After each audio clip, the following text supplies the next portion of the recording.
Muito bem, boa noite, doutora Camila, muito obrigado pelo seu tempo, uma boa apresentação, tá bom? Obrigada. Posso compartilhar a tela já? Boa noite a todos. Eu quero agradecer a participação e o convite para poder conversar com vocês um pouco hoje sobre o planejamento previdenciário e me apresentar também, apresentar o meu escritório. Como todos sabem, meu nome é Camila, eu sou advogada desde o ano de 2010 e atuo com direito previdenciário desde 2012. Nas gestões do ano de 2019 e 2020, eu estou como vice-presidente da Comissão de Direito Previdenciário da OAB Santana. Bom, sempre é bom, né, trazer um pouco de informação inicial para vocês, referente à origem do direito previdenciário, né, de como tudo começou e é uma forma mais fácil também de apresentar o trabalho. A Seguridade Social, ela é prevista na Constituição, que é a nossa lei maior, e a previsão dela é assistência à cobertura à saúde, que envolve não só os tratamentos pelo SUS, as políticas públicas voltadas à saúde também, que agora nessa parte atual é bem relevante por conta do coronavírus, né? Também a questão da medicação de alto custo, que as pessoas têm certa dificuldade para conseguir essa cobertura pelo governo. As recusas pelo plano de saúde para cobertura do tratamento médico, de procedimentos, nós também discutimos no escritório essas questões. A assistência social, ela é sempre voltada para as pessoas mais carentes, ela independe de algum pagamento, alguma contribuição, alguma taxa para o governo. Então, para ter acesso à cobertura, o que é necessário? A pessoa comprovar a condição dela de incapacidade financeira através do CAD único no CRAS. Porque é tão importante a gente levar essa informação para as pessoas mais carentes. Durante a pandemia, nós tivemos o auxílio emergencial para levar um pouquinho de renda para quem não tinha condição de se manter nesse período mais desafiante. Quem tinha o cadastro único no CRAS atualizado, regularizado, com as informações corretas, recebeu o benefício de uma forma mais rápida. E também através desse CAD único que o governo estuda novas possibilidades de prestar assistência e alguns serviços para a população mais carente. Toda vez que a gente leva um pouquinho de condição para alguém que vive numa situação menos favorecida, eu penso assim, né? Nós talvez estamos retirando da marginalidade da sociedade alguém que talvez não encontrasse uma opção melhor para se manter, para sobreviver. A Previdência Social, ela é voltada para os benefícios do INSS em si, né? Os benefícios e serviços que eles são direcionados para os trabalhadores, para qualquer pessoa contribuir para a Previdência Social, e também os seus dependentes. Um exemplo, benefício para o segurado, para o trabalhador, para quem contribui, aposentadoria, o benefício por doença, que antes era chamado de auxílio-doença, um benefício por invalidez, por algum acidente do trabalho, e os dependentes, eles recebem a pensão por morte e o auxílio-reclusão. Nós já temos, como eu comentei com vocês no mês passado, mais de um ano de vigência da reforma da Previdência. E o que a gente sempre via, já tem mais de um ano, né, que isso é muito discutido e as pessoas comentam bastante.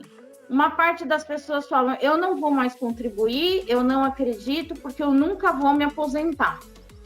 E outras entendem que quem tem remuneração deve contribuir. O que significa isso?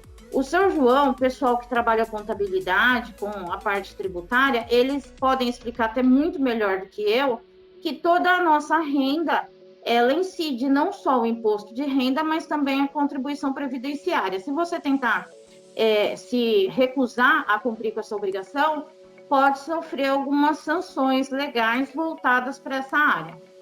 A reforma da Previdência, é importante a gente ter em mente que ela veio fazer o quê? Ela trouxe regras novas e foi um misto para os pedidos de aposentadoria. Agora, para se aposentar, o requisito é um misto de idade mínima mais o tempo de contribuição. Quem já tinha o direito adquirido as pessoas que já recebiam algum tipo de benefício, a reforma da Previdência não altera nada a renda mensal de quem já recebia, ou quem já havia cumprido os requisitos para pedir o seu benefício, mas não tinha feito até o dia 13 de novembro. Essas pessoas têm a proteção do direito adquirido. E as regras de transição, elas servem para suavizar a exigência nova, a regra geral para acesso à aposentadoria. As regras de transição, elas levam em consideração as pessoas que já estavam vinculadas ao regime geral de previdência do nosso país, já contribuíam, e para saber qual delas é a mais adequada, existem regras que consideram o tempo que a pessoa já tinha em 13 de novembro de 2019, a idade e até mesmo o tipo de atividade, porque nós também tivemos alteração das regras para aposentadoria especial, que antes não tinha uma idade mínima e agora até mesmo a regra de transição tem. É um benefício voltado para as pessoas que trabalham em contato com agentes nocivos e prejudiciais à saúde, por exemplo, quem trabalha em posto de gasolina, hospitais, clínica médica, dentista, gráfica, metalurgia, todos esses ambientes que podem causar algum dano à saúde do trabalhador são considerados atividades especiais. Hoje, no nosso cenário atual, a gente se depara com uma situação muito triste, né? Em relação ao direito dos segurados e trabalhadores. Mais de 50% dos benefícios que são levados, os requerimentos para o INSS, ou eles são negados, ou eles são concedidos com algum erro de análise ou cálculo. Por que isso é tão negativo? Esse erro de análise e cálculo, ele pode tirar o direito da pessoa de começar a receber esse benefício, ou até mesmo ele pode impedir que a pessoa comece a receber. Ele pode negar ou esse benefício ser concedido num valor inferior ao que o cidadão teria direito. Eu preciso aceitar essa decisão? Negou, eu não tenho mais o que fazer? Não, existem várias opções. Uma delas é um recurso administrativo direto para o INSS no prazo de 30 dias, ou seja, você entra em contato com o INSS, um dos meios de acesso é o telefone 135, o Meu INSS, que é uma plataforma digital, ou até mesmo as agências que estão atendendo de uma forma mais reduzida. E leva as suas razões para discutir, para contestar essa decisão do INSS, demonstrando o motivo real para a busca do seu direito, para conseguir o acesso a esse benefício. Passaram os 30 dias, eu não consegui me organizar, e agora? Agora está perdido? Não, também não está perdido. É possível um pedido de revisão dessa decisão que negou o benefício ou que concedeu o benefício num valor menor, no prazo de até 10 anos da ciência da decisão. Se o seu resultado for positivo, posteriormente, conseguir reverter essa decisão do INSS, é possível receber o crédito de atrasados, né? Os valores acumulados de que teria direito no prazo de até 5 anos.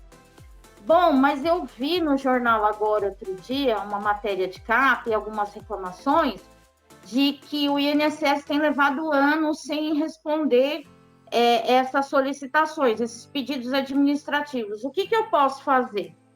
Também é possível a discussão judicial para que leve até a justiça e o juiz decida se a sua documentação, a sua situação se enquadra na possibilidade de obter um resultado positivo. Então, as opções são 2 recursos administrativos, o recurso à revisão ou a discussão judicial também dessa decisão. A maioria dos motivos de indeferimento dos pedidos de benefício, eu deixei nessa tela algumas, mas elas não é tão simples assim, né? E tudo depende do que a pessoa pretende discutir.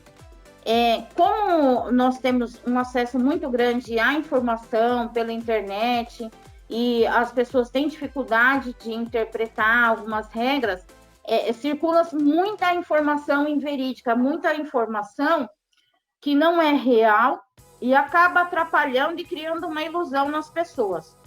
Hoje à tarde mesmo, eu atendi uma senhora e a dúvida dela, na verdade, era referente ao direito da mãe dela.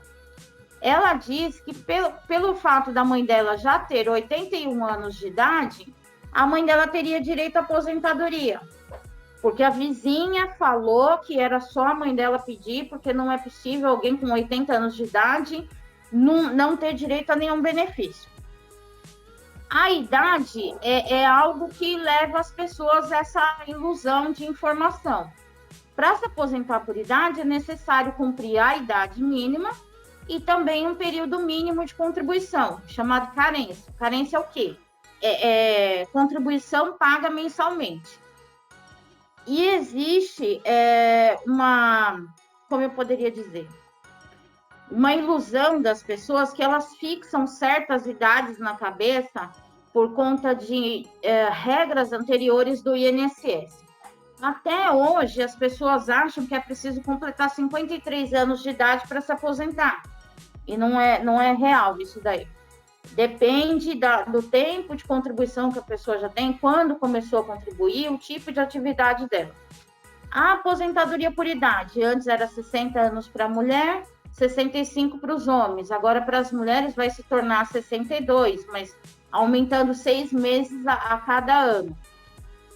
E também, essa ilusão, essa informação desencontrada, também vem muito do Estatuto do Idoso, que prevê que o idoso é a pessoa com 60 anos.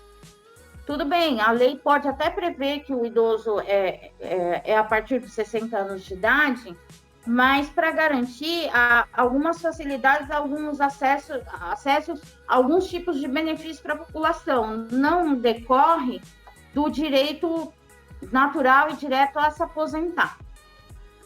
O tempo de contribuição. Não adianta só trabalhar. É necessário trabalhar e contribuir. Quem trabalha em regime CLT é algo mais simples, porque a obrigação de reter a parcela previdenciária e repassar o INSS é da empresa. Então, a pessoa ela só precisa comprovar que trabalhou. Ah, mas eu nunca trabalhei CLT, sempre trabalhei por conta. Trabalhei 40 anos na minha vida. Quando olha o extrato previdenciário, não tem quase nada de tempo de contribuição. Então, trabalhar é uma coisa, contribuir é outro. O INSS é um seguro que retribui direitos a quem paga a sua prestação, né? A carência é algo que é bem interessante também a forma que as pessoas veem, né?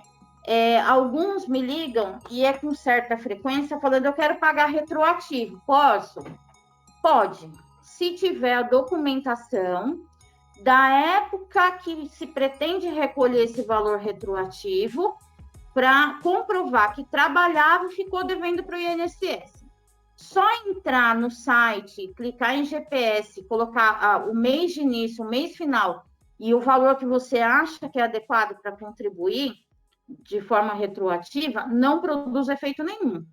Vai acabar desperdiçando dinheiro, porque esse pagamento retroativo ele tem multa, correção monetária e juros. Então, os valores ficam bem altos. A nossa orientação é sempre procurar o INSS, levar sua documentação que comprova o trabalho, o INSS reconhece o período e emite essa guia para pagamento, à vista. Não tem como parcelar ou diluir nos próximos meses de benefício. A qualidade de segurado é algo bem esquecido por todos também. A qualidade de segurado é o período que o trabalhador, o segurado, a pessoa contribui para o INSS, tem seu vínculo ativo para pedir um benefício por conta de problemas de saúde, acidente ou os dependentes receberem a pensão por morte.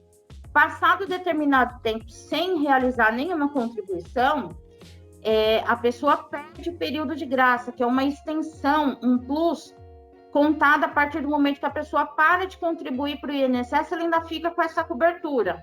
durante um tempo, que começa com 12 meses e encerra com 36.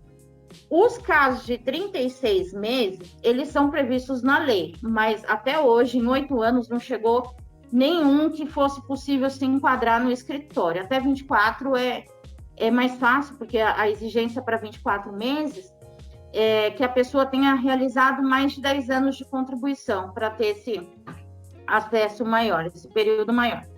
A documentação incompleta é algo que é bem do perfil do brasileiro. É quem perdeu uma carteira de trabalho, não resguardou seus direitos na época, teve uma reclamação trabalhista que reconheceu o vínculo empregatício, mas fez um acordo antes do julgamento, não pediu para o oficial INSS, e também a questão da união estável, ela está nessa parte da documentação completa. A união estável da parte civil, ela exige uma prova de relacionamento só para produzir os efeitos dela. Só que o reconhecimento da união estável na justiça estadual, na parte civil, não necessariamente produz efeito na parte previdenciária. Pode-se até levar uma sentença reconhecendo essa união estável, em que vá a família, muita gente dos dois lados da família das duas pessoas, confirmar essas informações. Se não ficar comprovado a união estável e a dependência econômica pelo um período mínimo de 24 meses antes do óbito, não vai ter o reconhecimento dessa união estável. E agora, este ano, as pessoas estão enfrentando muito esse problema por conta da pandemia do coronavírus. O coronavírus, ele trouxe duas realidades de algo que está aqui na tela.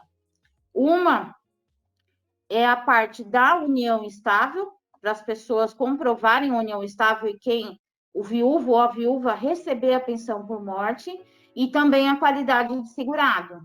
Nós temos visto nas matérias de jornal, eu acho que foi hoje de manhã que eu vi uma matéria, de uma moça que teve o coronavírus, ela passou, fez o tratamento, teve alta do hospital, foi para casa e ela perdeu os movimentos das pernas dela.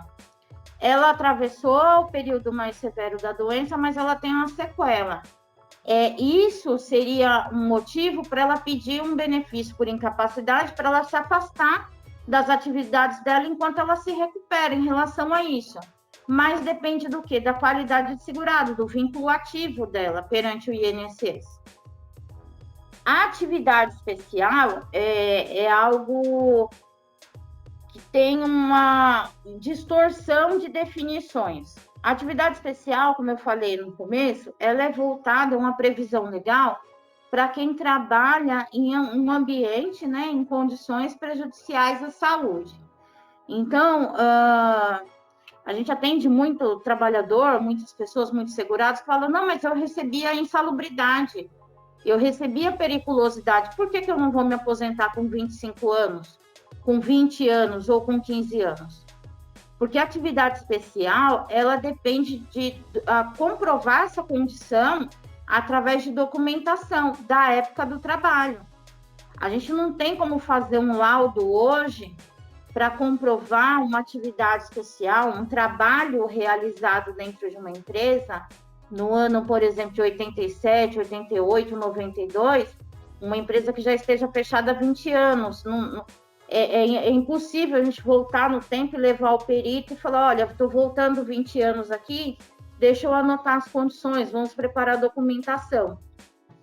E a regra trabalhista, ela diz o seguinte, havendo esse trabalho num ambiente prejudicial à saúde do trabalhador, que coloca a sua vida em risco, eu vou pagar um adicional de insalubridade e periculosidade, de acordo com o grau desse prejuízo, desse risco à saúde.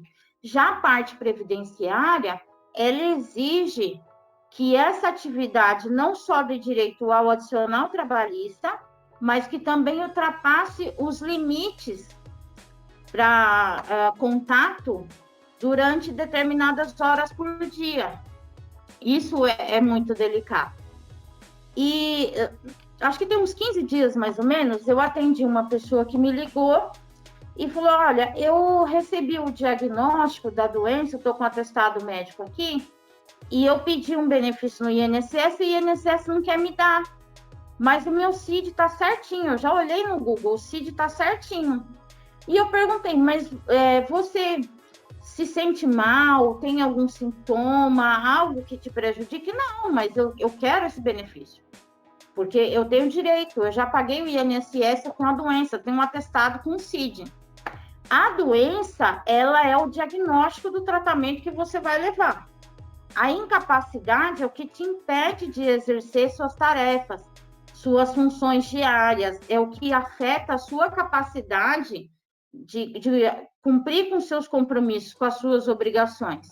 E a incapacidade, para ela ser atestada pelo perito, ele olha não só o atestado vai indicar o diagnóstico, e a partir do diagnóstico, o médico vai te avaliar, e avaliar também as funções do seu corpo, se estão de acordo para desempenhar suas funções sem causar prejuízo à sua saúde, sem colocar em risco seus colegas de trabalho ou pessoas até mesmo no seu trajeto de trabalho. Só a doença, ela não garante direito a determinado benefício. Eu imagino que vocês, como eu, vejam muitos posts na internet, no YouTube. Veja aqui as 7 doenças que te garantem aposentadoria por invalidez. Isso não é real.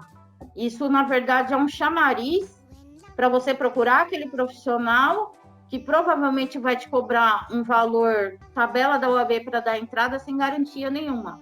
Então, é importante sempre conversar com o seu médico, procurar um profissional, procurar orientação. E o site do INSS mesmo, ele tem muita informação em relação aos requisitos para os tipos de benefício. Agora vamos falar um pouquinho do planejamento previdenciário. Qual que é a relevância atual do planejamento previdenciário neste ano, neste momento que a gente está atravessando? O ano passado, em dezembro do ano passado, começou a notícia da cerveja Baker de Minas Gerais, as pessoas sendo internadas, perdendo sentidos, perdendo funções do corpo.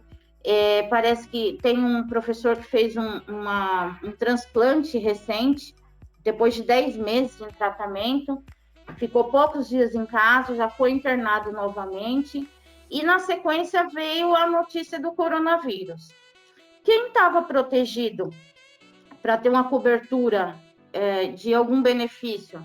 Porque imagine só, ficar 10, 11 meses fazendo um tratamento de saúde, seja porque consumiu um produto que não era seguro, não era adequado para a gente levar para o nosso corpo, ou porque teve contato sem saber, de forma imprevisível, com um vírus, uma doença que está atacando o mundo inteiro. Isso é imprevisível, a gente não tem como saber quando vai ficar doente, quando vai sofrer um acidente, ou quando o pilar financeiro vai faltar para a sua família. Então, o planejamento previdenciário é uma forma da gente conhecer a nossa situação perante o INSS, se planejar e se organizar para dar uma cobertura. Para a gente ter uma cobertura e quando faltar a condição de trabalho, a gente ter uma condição de renda e sustento mínimo, né, para o nosso sustento e da nossa família. O que é o planejamento previdenciário? É um estudo de todo o histórico de trabalho da pessoa, desde o primeiro registro em carteira de trabalho, ou desde o primeiro carnezinho pago, ou desde quando prestou o serviço militar para o Exército, quando se tornou aprendiz através dessas escolas técnicas que o estudante fica um pouco na escola técnica e um pouco dentro da empresa que ele trabalha. Isso é muito comum no sistema 5S, né? Senai, Senac, que as empresas buscam as pessoas que estudam nesses locais para começar a dar o treinamento e juntam os aprendizes. Então, pegar todo esse histórico da pessoa, juntar tudo isso, desde quando ela contribui ou não contribui, comparar com a idade, calcular a sua situação atual e quando pode ter acesso a um benefício. E também como pagar o INSS.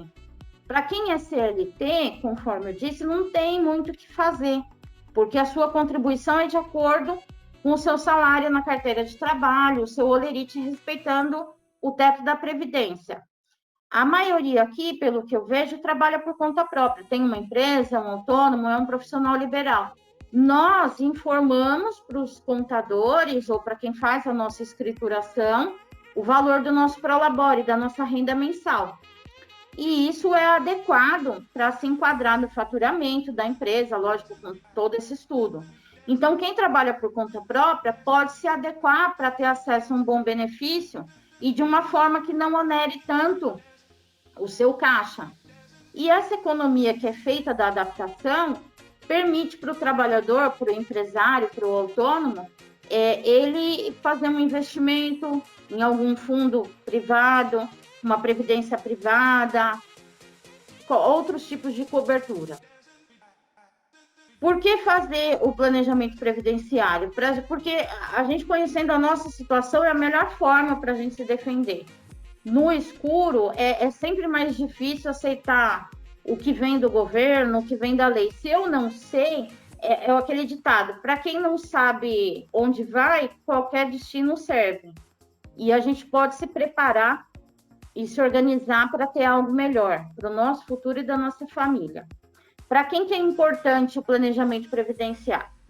Eu sempre falava que era para as pessoas a partir dos 30 anos de idade, porque já está num período que falta menos para se aposentar. Mas hoje em dia, pensando bem em tudo que vem acontecendo, quanto antes melhor, porque os benefícios eles são calculados de acordo com a média do que a gente paga. E quanto mais tempo você tem, menor o seu fator previdenciário, que pode passar até mesmo de 1, o fator previdenciário. E a pessoa recebeu um valor maior do que a média que ela pagou.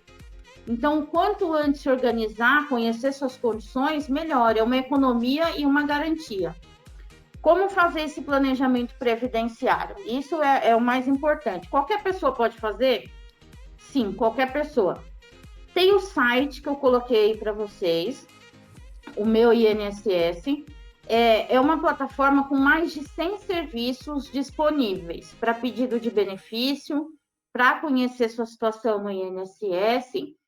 O acesso é através de um cadastro com uso de uma senha pessoal e ele permite a gente conhecer o que tem de mais importante no direito previdenciário, que é esse extrato de contribuição, conhecido como CNIS. O CNIS, todo e qualquer benefício que se for pedir da parte previdenciária e da assistência social, o INSS usa como base o CNIS. Lá tem a informação, nome completo, filiação, data de nascimento, número do CPF, de RG, quando se inscreveu, aonde trabalhou, as suas formas de inscrição perante o INSS, os valores pagos, e é a base de dados, é através dele que o INSS calcula seu tempo de contribuição, seu benefício, faz a média de contribuição também dos seus valores pagos, e a reforma da Previdência, ela não impediu de receber aposentadoria e pensão por morte, só que o benefício de valor maior é pago 100% e o outro de uma forma proporcional, de acordo com uma tabela na lei. Então, para verificar se você vai, qual benefício você pode receber integral e o outro proporcional, também vem dessa informação do CNIS, desse extrato previdenciário. Então, eu deixo para vocês uma dica: tentem fazer a senha de vocês no site do meu INSS, porque a gente só se dá conta da nossa falta de informação quando vem as 5 perguntinhas do sistema sobre a sua vida de trabalho. E teve uma pessoa que eu atendi, e é um empresário já há mais de 20 anos, e ele não conseguia responder qual era o salário de contribuição dele, ou seja, ele não conhecia o prolabore dele. Ele não conseguiu fazer a senha. Depois foi feita de outra forma esse cadastro dele. Aí muita gente pergunta, mas eu já me aposentei agora. Eu perdi tudo isso, essa chance minha de me organizar, de me planejar, de ter direito a um bom benefício? Não. Você pode fazer a revisão do seu benefício no prazo de 10 anos a contar do início do seu benefício. Vamos supor, o benefício deu entrada no pedido de benefício no ano de 2009, que hoje já teriam 11 anos, mas começou a receber só em 2011. Então, esse prazo de 10 anos, ele começa a contar do resultado positivo do benefício, de quando o trabalhador toma ciência de que ele tem direito a essa revisão. Eu trouxe 2 exemplos aqui para vocês, para mostrar como o INSS erra em mais de 50%.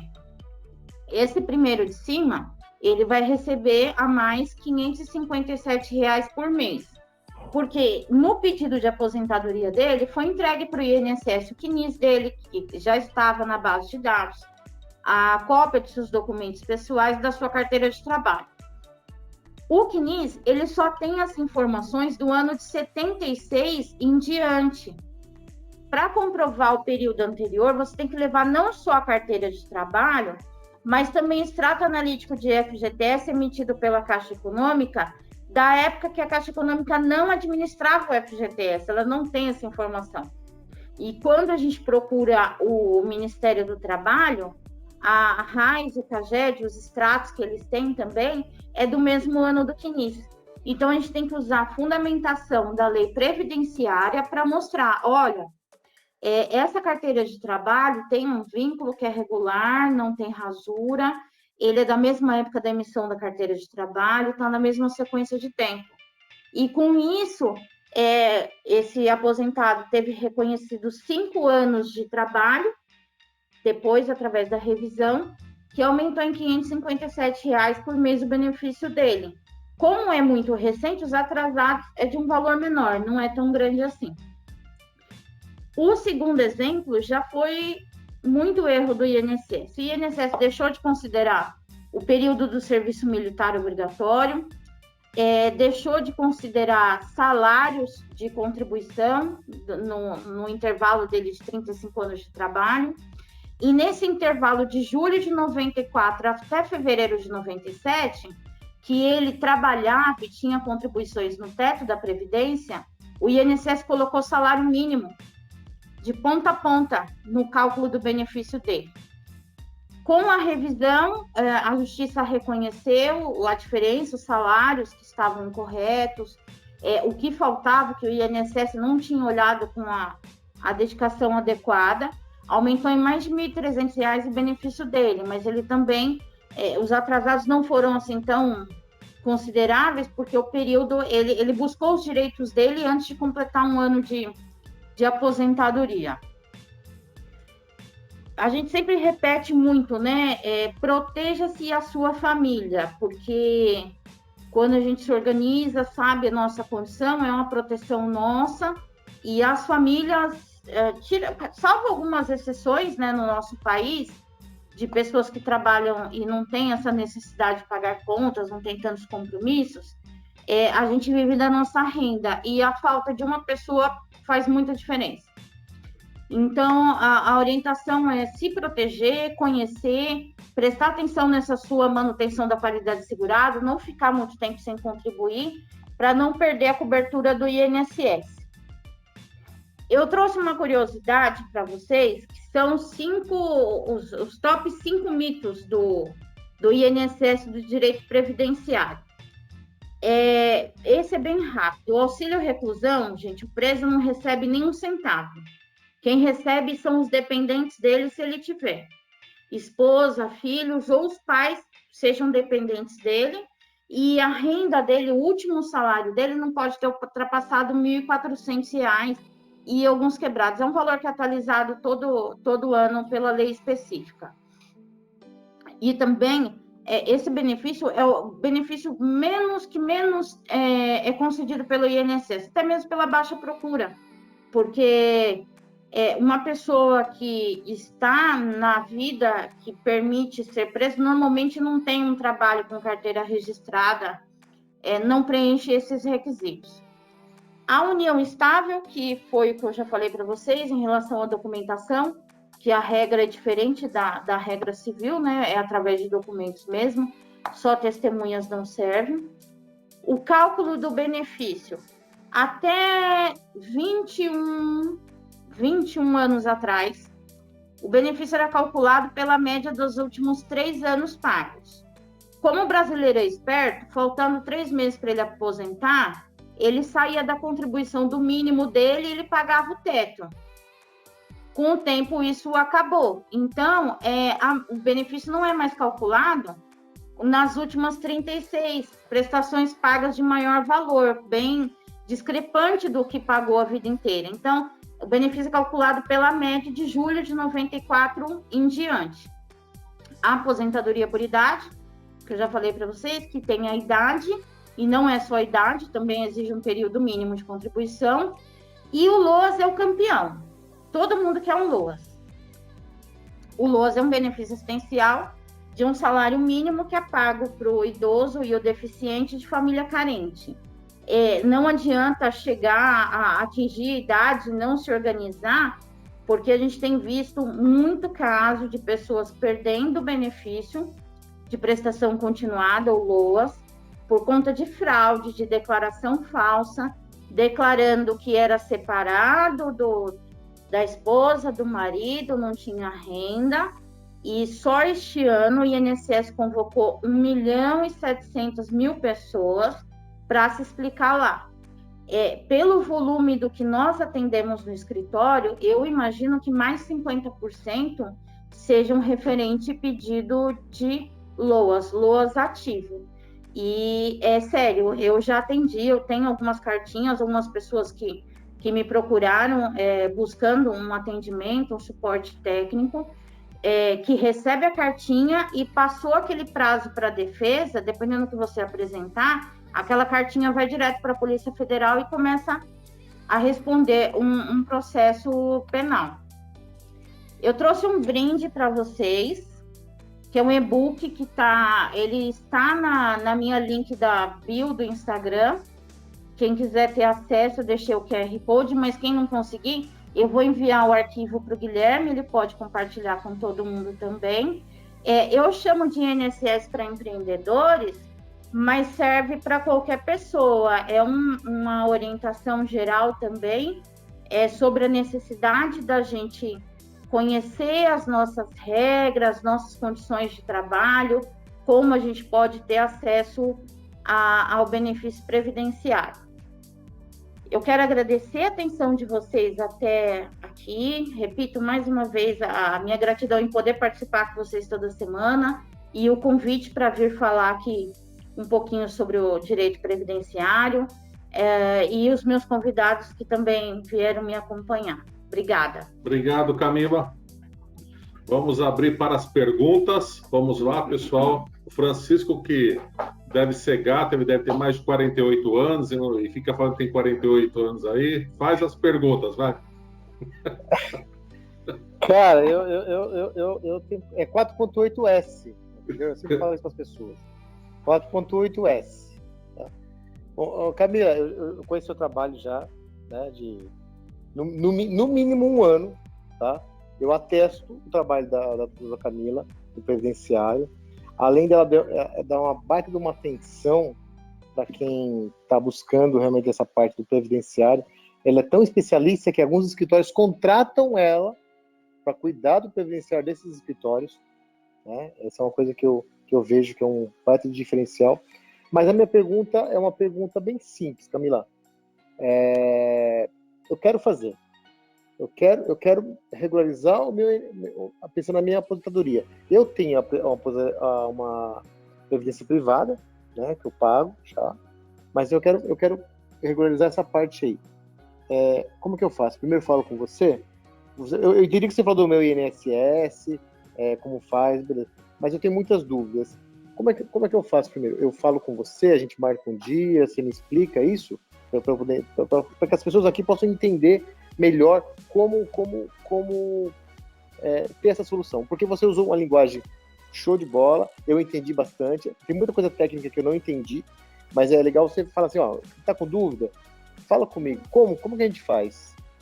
Dá o caminho das pedras. O ideal é sempre quem tem mais dificuldade com essa documentação, com essas regrinhas, pode me procurar, pode procurar um outro profissional para fazer o seu cadastro de senha no meu INSS. Todo o trabalho começa com esse acesso ao meu INSS, que é onde verifica as suas informações. Durante a pandemia agora, a gente tem que reduzir tudo que é presencial, né, para a gente se preservar a nossa saúde, da nossa família, dos nossos colegas, dos nossos parceiros, o quanto mais a gente puder colaborar, melhor. Então, eu tenho atendido utilizando essa ferramenta maravilhosa do GoTo, atendendo o pessoal no país inteiro, online, envio o link, a gente consegue compartilhar a tela, cadastrar a senha e olhar a informação para fazer um diagnóstico correto. Camila, lá no escritório, vou dar a maioria que é empresário, né? Então, segue a lição de casa para vocês aprenderem um pouquinho, tá? Todo ano nós mandamos uma cartilha explicando tudo da Previdência, né? Basicamente o que a Camila falou aqui, explicando o porquê tem que contribuir para a Previdência. A mulher tem auxílio maternidade, tem auxílio doença, auxílio acidente do trabalho, e outras coisas também. Até agora eu preparei uma apresentação sobre o MEI também, que nós vamos falar futuramente, né? Então, tudo isso, as pessoas têm que aprender para pensar no futuro. Você falou uma coisa importante agora, Francisco, que é da Previdência Privada. Previdência Privada, ela tem início, meio e fim. Uma hora, o valor que você aportou vai acabar. Tá? Depende de quanto você sacar, vai acabar e vai ter imposto de renda também em cima. Tá? A Previdência Social, ela é vitalícia até o final da sua morte. E se você acabar falecendo ainda, a Margarete vai ter direito à pensão ainda. Entendeu? Então, assim, tudo isso tem que ser analisado, tem que ser recolhido, sim. Nós fazemos esse trabalho sempre, explicamos lá. Agora saiu até uma consulta-resposta da Receita Federal explicando a necessidade do sócio-administrador ter a retirada do Provabore. Entendeu? Então, assim, é obrigatório ter essa retirada de Provabore, tem que ter o recolhimento. Não é despesa, gente. É investimento. Tá? Ponham isso na cabeça. Tá? Eu vou dar um exemplo para vocês. Eu tenho 52 anos e eu tenho 36 anos de recolhimentos. Eu já poderia me aposentar. Eu não vou me aposentar porque vai ser um valor muito mais baixo. A minha esposa está aqui do meu lado, ela vai se aposentar. Se eu me aposentasse hoje, ela vai aposentar com R$ 1.500 a mais que eu. Entendeu? Então, assim, tem que se analisar bem e, assim, tem saúde, dá para continuar pagando um pouco mais ainda, vamos continuar pagando. Agora, eu tive 2 casos de ex-clientes que não perde o contato, a gente está sempre em contato, né? Que se aposentaram agora. Foi a mãe do Guilherme que fez a aposentaria dos 2, deu um valor super baixo, né? E eles resolveram continuar com a aposentadoria, mesmo sendo um valor baixo. Por quê? Pelos cálculos que eles fizeram, compensavam. Então, assim, hoje, você pegar uma profissional que nem a Camila para vir fazer a análise da sua contribuição, te orientar em melhorar a sua contribuição é fundamental. Quem não fez esse levantamento, vai lá no INSS, no meu INSS, faz o cadastro, tira o PDF e manda para ela analisar. Tem muita coisa aí que vocês, muito benefícios que vocês têm na Previdência que vocês não usam e podem precisar. Mais perguntas, pessoal? Vamos lá, um assunto importante. Fábio Wellington Jorge. Depois a doutora Carla. Doutora Camila, boa noite. Boa noite. É o nome da minha filha número 1. Doutora, veja só uma coisa. Existem categorias profissionais e categorias também de profissionais liberais que têm mais de uma colocação. Por exemplo, os médicos. Há médicos que trabalham pelo menos em 2 lugares, tá? Sempre. Às vezes até mesmo com carteira registrada. Enfermeiros também acontece a mesma coisa, tá? E existem, eu estou falando médico porque essa é a categoria mais conhecida, mas existem outras demais. Então, veja só, eu quero fazer 2 perguntas, tá? Emendando nesse assunto. A primeira é o seguinte: como que são tratados essas categorias, tá, que tem, por exemplo, 2 empregos? Eles contam pela metade? Como é que é o processo disso, né? E o outro detalhe também é assim, que há tempos atrás, tá, ouvi falar de um assunto chamado de desaposentadoria, que seria assim, por exemplo, uma pessoa que tem lá 55 anos, ele se aposentou, mas de repente ele era um profissional tão bem requisitado, tá, que ele poderia voltar a trabalhar, mas pode voltar a trabalhar, mesmo aposentado, não tem problema nenhum, tá? Mas veja só, ele fala assim, escuta, mas eu gostaria que esse meu trabalho, tá, vou trabalhar por mais 10 anos, suponho, eu poderia continuar contribuindo para isso agregar, tá, ao meu fundo social agora, tá, e melhorar a minha aposentadoria no futuro. Esse assunto teve evolução, tá? Obrigado e parabéns pela sua palestra, viu? Obrigado. Obrigada. O trabalho, não só os médicos têm essa questão de trabalhar em vários lugares, né? Os médicos, professores, fisioterapeutas, dentistas, engenheiros, esses profissionais são alguns exemplos que têm mais de uma atividade. Isso é chamado de atividade concomitante. O correto é o seguinte, que o INSS não faz em todos os casos: somar os salários de todas as atividades que ele tem e calcular o benefício com base nessa soma. O INSS não costuma fazer esse cálculo. Por que é importante o planejamento previdenciário para essas pessoas também? Só tem validade para o INSS, só entra no seu cálculo para futuro benefício os valores pagos até o teto da Previdência, que nesse ano de 2020, R$ 6.106. Mas eu sou dentista, então eu recebo 3 mil do convênio, o meu trabalho autônomo, na clínica X mais 2 mil, mais 1.500 da anual, nananã. Quando olha, ele contribuiu sobre cada um e passou de 10 mil. Então, nós fazemos essa análise, esse cálculo, para ele poder pedir restituição dos valores pagos que passaram do teto da Previdência. É possível recuperar até os últimos 5 anos dos valores pagos a maior. E também quem tem mais de um vínculo anotado na carteira de trabalho tem que informar o segundo empregador de que, olha, lá em tal lugar que eu trabalho, o meu salário é X. Que aí esse empregador, ele informa para quem faz a folha dele, faz a escrituração fiscal dele, para não contribuir com valor excedente, porque não vai trazer benefício nenhum. É um dinheiro que é desprezado para o segurado. Só emendando um pouquinho, porque eu vi que aqui o pessoal também trabalha com trabalhista, direito trabalhista. Um exemplo de uma senhora que me procurou. Ela teve uma reclamação trabalhista e ela foi bancária durante muitos anos. Ela teve verba salarial reconhecida nesse processo trabalhista. A verba salarial incide a contribuição previdenciária. Quando ela tinha o contrato de trabalho ativo, ela já pagava o teto. E o pessoal que faz trabalhista não tem se atentado a esse fato na hora de liquidar o processo trabalhista.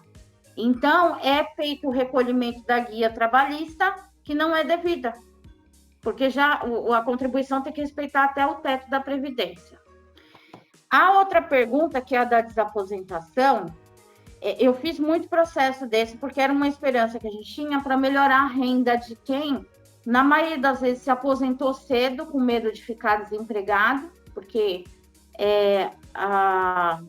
o costume era achar que as pessoas eram velhas muito jovens e a pessoa se aposentava com um valor insuficiente, continuava no mercado de trabalho e quem trabalha tem que contribuir, não tem como evitar essa contribuição, sendo aposentado ou não.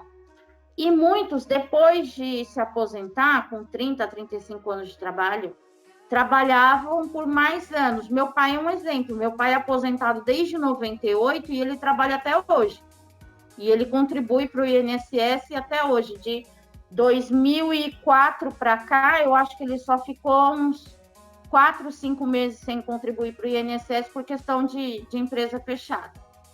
E o processo dele foi um dos que eu fiz, que era o pedido do quê? De incluir, fazer um novo cálculo de aposentadoria, colocando as contribuições posteriores ao trabalho prestado já como aposentado.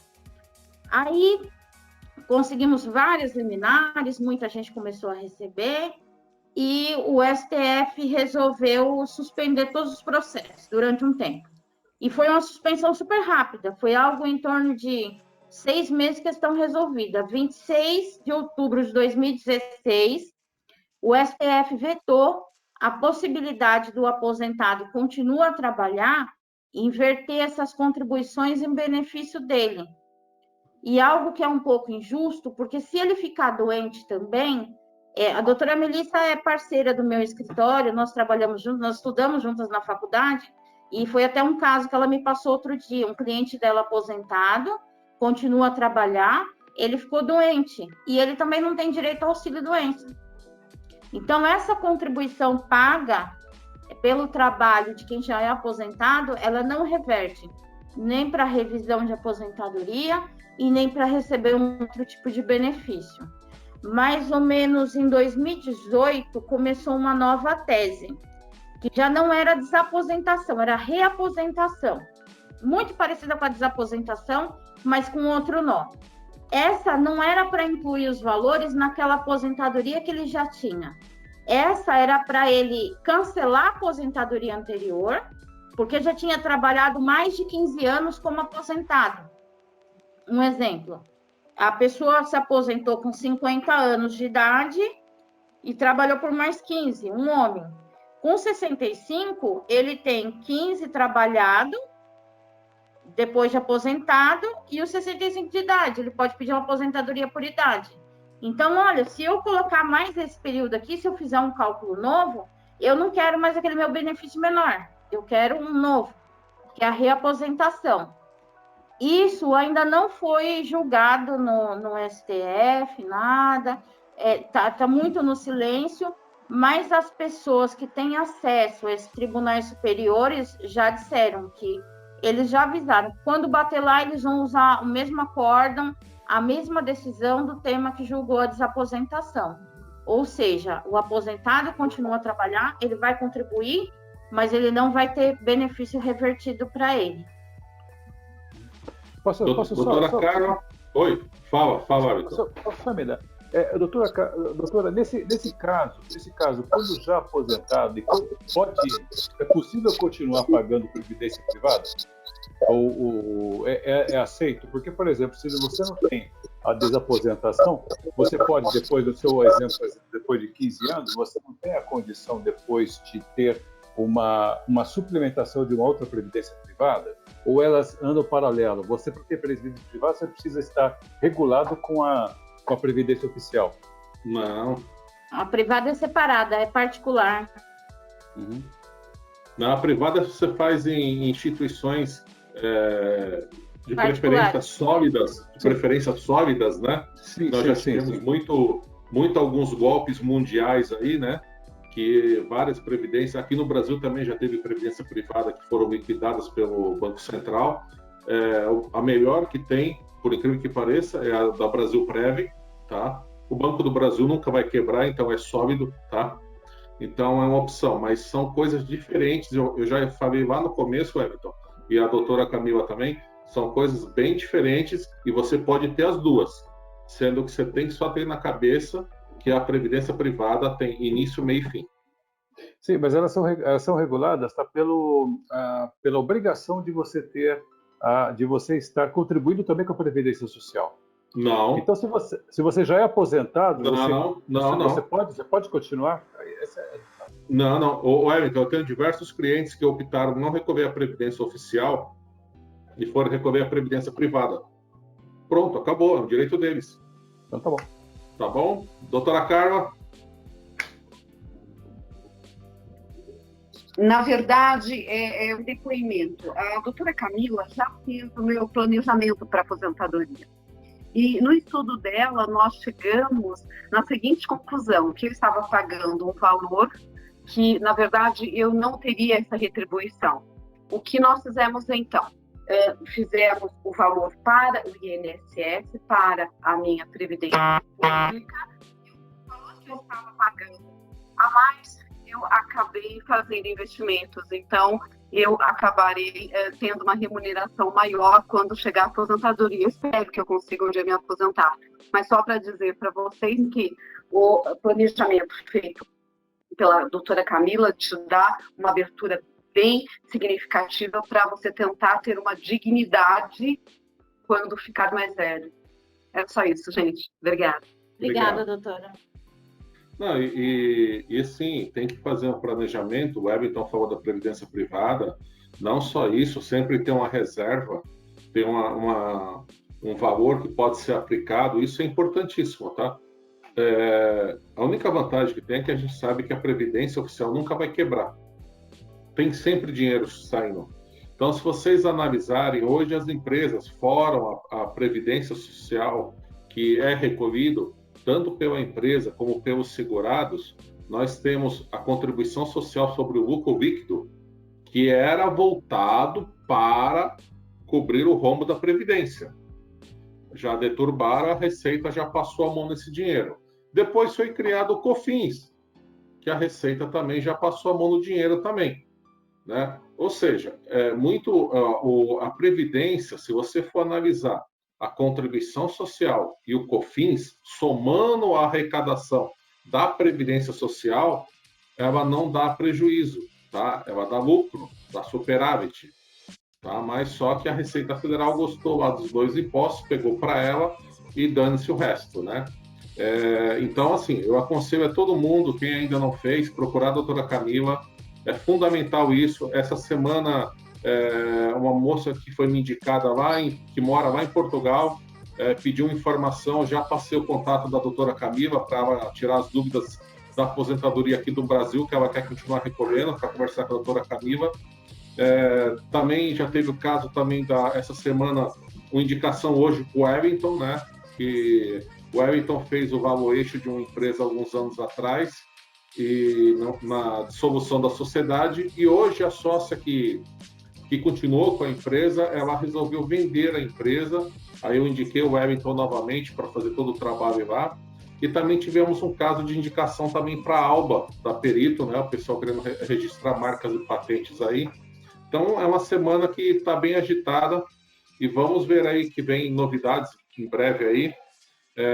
Semana que vem vamos ter a nossa reunião de diretoria na quarta-feira. Quem faz a apresentação quarta-feira que vem, Guilherme?